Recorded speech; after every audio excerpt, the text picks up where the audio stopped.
Dr. Morrison from the great state of Minnesota for 5 minutes. Thank you, Chairman Williams and Ranking Member Velasquez, for holding this hearing. Thank you, Associate Administrator Fitzpatrick, for being here today.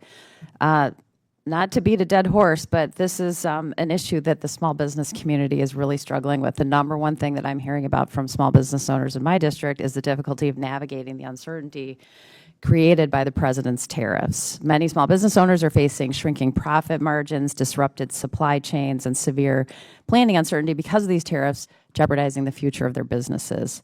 The president's fiscal year 2027 budget proposing eliminating 15 of the 16 entrepreneurial development programs, including the STEP program, which we've discussed some this morning, which assists small businesses in entering or expanding into international markets.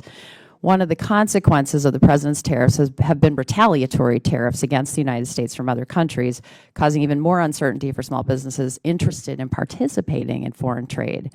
Throughout last year, as the president's placed tariffs on Canadian cars, aluminum, steel, and lumber, Canada responded with retaliatory tariffs against the United States, restricting exports to our neighbors to the north for Minnesotan small businesses.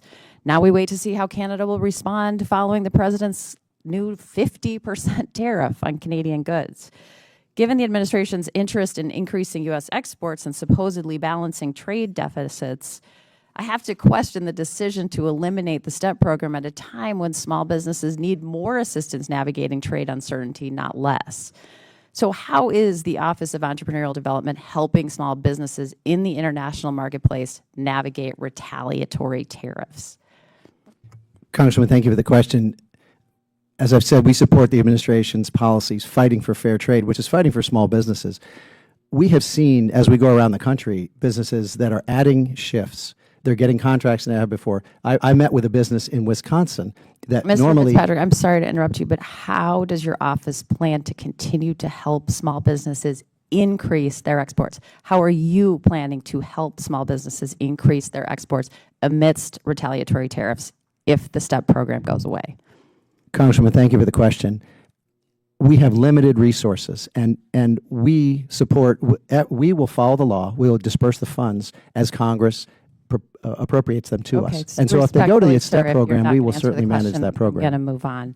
I was honored to co-lead the Native American Entrepreneurial Opportunity Act, legislation that codifies the Office of Native American Affairs into federal law and establishes an assistant administrator role that reports directly to the small business administrator to oversee its operations. This bipartisan bill, we've also touched on it this morning, unanimously passed the House in June, indicating cross-party support for ensuring Native American entrepreneurs have access to the SBA's entrepreneurial development, lending, and contracting programs.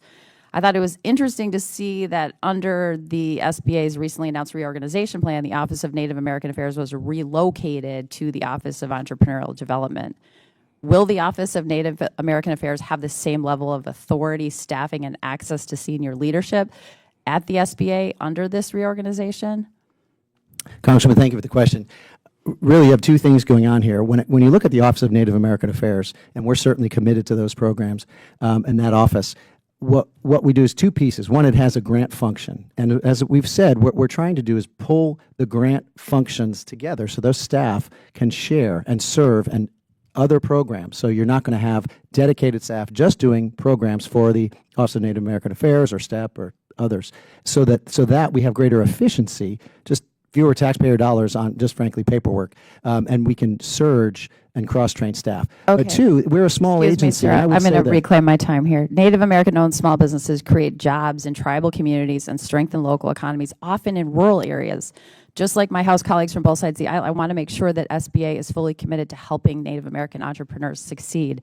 So who is leading the office? I have just a couple of just very straightforward questions. Who is leading the office? Congressman, thank you for the question. We're currently recruiting for leadership of that, and it's fully integrated. How many SBA employees are dedicated to the office before and after the reorganization?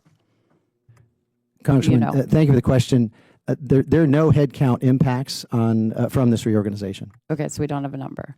How is your office helping Native American entrepreneurs overcome barriers to accessing capital, counseling, and contracting?